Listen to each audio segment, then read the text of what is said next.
એક એવી વ્યક્તિ કે જેણે પોતાની હાઈસ્કૂલનું શિક્ષણ પણ પૂરું નહોતું કર્યું, તે એટલા ગરીબ પરિવારમાંથી હતા કે તેણે કિશોર અવસ્થામાં નાસ્તાની લારી ચલાવવાથી લઈને પેટ્રોલ પંપ પર તેલ ભરવા સુધીનું કામ પણ એમણે કરવું પડ્યું હતું. આ માટે જ આ માણસે જ્યારે દુનિયાને અલવિદા કહ્યું ત્યારે તેમની પ્રોપર્ટીની કિંમત 62,000 કરોડ રૂપિયાથી પણ વધુ હતી. જ્યાં દોસ્તો, તમે સાચું જ સાંભળ્યું છે. જો તમે હજી પણ આ વ્યક્તિને ઓળખી શક્યા નથી ને, તો તમને જણાવી દઈએ કે અમે વાત કરી રહ્યા છીએ ધીરુભાઈ અંબાણી વિશે. જગતના એક એવા સફળ ચહેરા જેમણે દરેક ગરીબને એવી આશા આપી હતી કે સફળ થવા માટે માત્ર પૈસા નહીં પણ નિયત હોવી જોઈએ.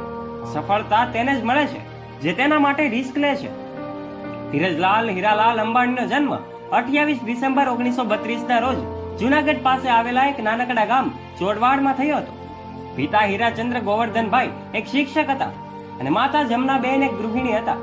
ધીરુભાઈને 4 બહેનો અને 2 ભાઈઓ હતા. શિક્ષક ગોવર્ધનભાઈ એટલા માટે એના મોટા પરિવારનો ઉછેર કરવો એ સરળ નહોતો. એક સમય એવો આવ્યો કે આર્થિક સમસ્યાઓના કારણે ધીરુભાઈને પણ એમનો અભ્યાસ છોડી દેવો પડ્યો અને ધીરુભાઈએ તેમના પોતાના પિતાની મદદ કરવા માટે નાના મોટા કામો શરૂ કર્યા. મિત્રો, કહેવાય છે ને કે દરેક સફળતાની પાછળ અનેક નિષ્ફળતાઓ છુપાયેલી હોય છે.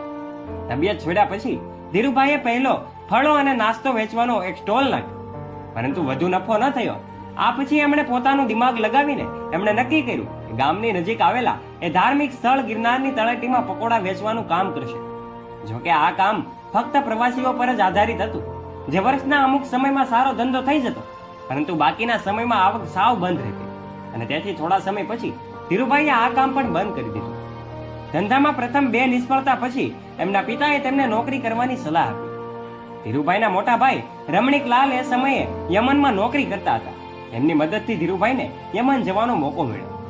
એમને સેલ કંપનીના પેટ્રોલ પંપ પર નોકરી કરી અને માત્ર 2 જ વર્ષમાં પોતાની કાબિલિયતથી મેનેજરના પદ સુધી પહોંચી જાય છે. અને આ નોકરી દરમિયાન પણ ધીરુભાઈનું મન નોકરીમાં ઓછું અને બિઝનેસમાં વધુ લાગતું. સાંભળજો આખી આ વાત. તેઓ દરેક સમયે વિચારતા હતા કે એક સફળ ઉદ્યોગપતિ કેવી રીતે બની શકાય. નોકરી કરતા હતા ત્યાં ચા માત્ર 25 પૈસામાં મળતી હતી, પરંતુ તેઓ નજીકની મોટી હોટલમાં ચા પીવા માટે જતા હતા, જ્યાં તેમને ચા માટે 1 રૂપિયો ચૂકવવો પડતો હતો.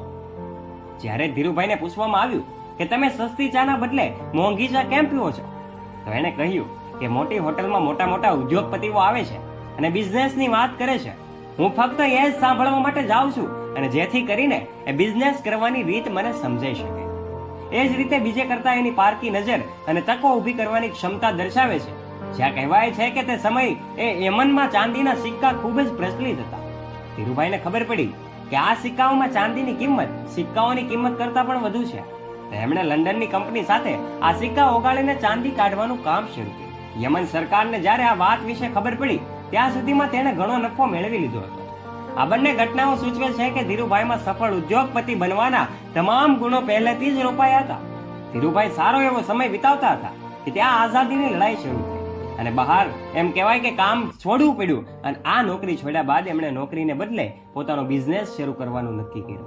અને ધીરુભાઈ અંબાણીને દરેક વિશે ખૂબ જ સારી જાણકારી હતી અને તેઓ સમજી ગયા હતા કે વિદેશમાં ભારતીય મસાલાની સૌથી વધુ માંગ છે. આમાંથી ધીરુભાઈ અંબાણીને બિઝનેસ કરવાનો આઈડિયા મળી ગયો, પરંતુ ધંધો કરવા માટે પૈસાની તો જરૂર પડવાની જ છે. ધીરુભાઈ પાસે રોકાણ કરવા માટે આટલી મોટી રકમ ન હતી સાહેબ, અને તેથી જ તેમણે તેમના મામા સાથે મસાલા અને ખાંડનો બિઝનેસ શરૂ કર્યો. અહીંથી કોમર્શિયલ કોર્પોરેશનનો પાયો નખાયો. આ પછી રિલાયન્સને દોરાના વ્યવસાયમાં પ્રવેશ કર્યો અને ટૂંક જ સમયમાં આજે તેઓ બોમ્બે યાર્ન એસોસિએશનના માલિક પણ બની ગયા. આ ધંધો જોખમથી ભરેલો હતો અને તેના મામાને જોખમ ગમતું ન હતું, અને તેથી ટૂંક સમયમાં જ બંને અલગ થઈ ગયા.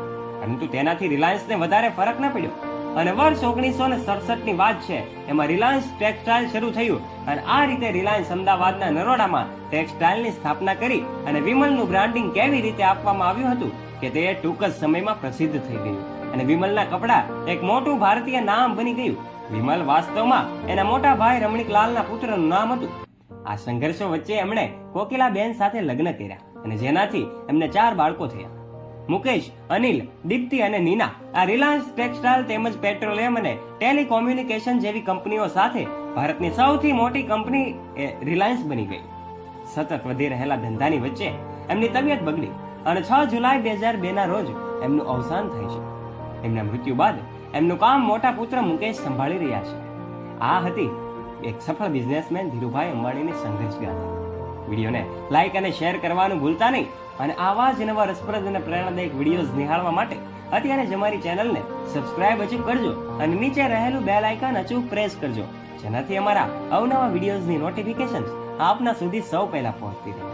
અને હા, વિડીયોને અંત સુધી જોવા બદલ તમારો ખૂબ ખૂબ આભાર.